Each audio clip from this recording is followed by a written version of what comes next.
بسم اللہ الرحمن الرحیم۔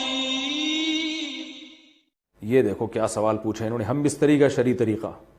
محمد رفیع صاحب پوچھ رہے ہیں، میں بتا نہیں رہا کہاں سے ہیں تاکہ ایسا نہ ہو ان کے گھر والے جان لیں۔ میری عنقریب شادی ہونے والی ہے، مجھے زوجہ سے قربت کا سنت طریقہ بتا دیں۔ یہ سوال حیا کے خلاف ہے اور میں حیا کے خلاف سوالات نہ پڑھتا ہوں نہ اس کے جواب دیتا ہوں، لیکن چونکہ یہ سوال بہت زیادہ لوگ پوچھتے ہیں تو میں نے ہمت کر کے آج یہ پڑھ لیا ہے، اور اس میں لوگ غلط گائیڈ بھی کر رہے ہیں، تو اس لیے میں اس کا جواب دے رہا ہوں کہ اسلام میں کوئی خاص طریقہ نہیں ہے اس کا۔ اس پہ فالتو کتابیں لوگوں نے لکھی ہوئی ہیں، پتہ نہیں کیا کیا، وہ ایسے ہی لوگوں کی آ رہا ہے۔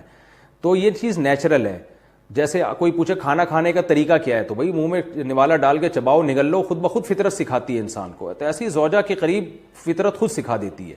ہاں، شریعت نے جس طریقے کو حرام قرار دیا ہے وہ سب کو معلوم ہے کہ جو ہے وہ اللہ تعالیٰ نے جو بدکار لوگ جس طرح سے کرتے ہیں، جو لڑکوں سے بدفعلی کرنے والے لوگ ہیں، وہ طریقہ حرام ہے۔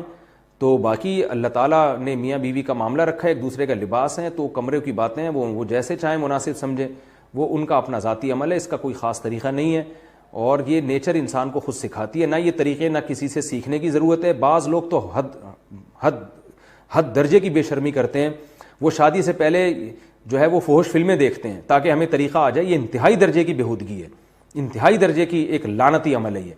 تو یہ کوئی خاص طریقہ نہیں ہے۔ میاں بیوی ایک دوسرے کا لباس ہیں، وہ جس طرح سے ایک دوسرے کو سیٹسفائی کر سکتے ہیں وہ کر لیں، تاکہ ان کی توجہ کسی اور طرف نہ جائے، وہ حلال کی تسکین ان کی بند کمرے کے اندر ہو جائے۔ اور یہ باتیں لوگوں سے شیئر بھی نہیں کرنی چاہیے۔ آج یہ بھی ایک حرام کاری ہو رہی ہے، میں بہت سخت الفاظ استعمال کر رہا ہوں اس لیے کہ یہ، اور میرے پاس کوئی ہلکا لفظ نہیں ہے۔ وہ کیا ہوتا ہے کہ مرد اپنی زوجہ سے ہم بستری کر کے اس کے راز دوستوں کے سامنے فاش کر رہا ہوتا ہے، میں نے ایسے کیا، میں نے ایسے کیا۔ لڑکیاں بتا رہی ہوتی ہیں اپنی فرینڈز کو کہ میرے شوہر نے میرے ساتھ ایسے کیا۔ یہ بہت لعنتی عمل ہے۔ آپ صلی اللہ علیہ وسلم نے فرمایا جو عورت اپنے شوہر کے راز یا شوہر بیوی کے راز فاش کرتا ہے اس پر لعنت ہے، حدیث کا مفہوم ہے یہ۔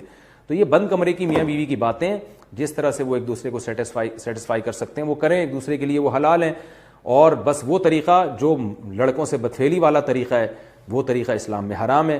اور اللہ تعالیٰ نے حالت حیض میں زوجہ سے ہم بستری کو حرام قرار دیا کیونکہ اس میں گندگی ہے۔ باپ دیکھیں کہ وہ گندگی اس درجے کی نہیں ہے جتنی اورل سیکس میں گندگی ہوتی ہے۔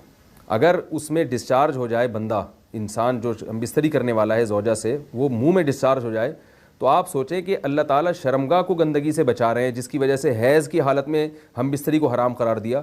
تو منہ جس سے انسان کھانا کھاتا ہے، جس سے کلمہ پڑھتا ہے، اور جو انسان کے جسم میں سب سے اشرف عضو ہے، سب سے زیادہ معزز اور مکرم عضو ہے، اس میں ایسی گندگی کو ڈالنا کہاں سے جائز ہو سکتا ہے، کہاں سے حلال ہو سکتا ہے؟ تو آج بعض متجدد قسم کے لوگ جو ہے نا اس کو حلال قرار دے رہے ہیں، تو یہ بالکل غلط ہے۔ تو یہ بات خوب ذہن میں رکھیں کہ اورل سیکس کے ذریعے اپنی خواہش کو پورا کرنا اس طور پر کہ ڈسچارج ہو جائے انسان عورت کے منہ میں، بیوی کے منہ میں، یہ بالکل حرام ہے، بالکل ناجائز ہے، کیونکہ منی ایک غلیظ اور ناپاک اور گندگی ہے اور ناپاک اور نجس چیز ہے۔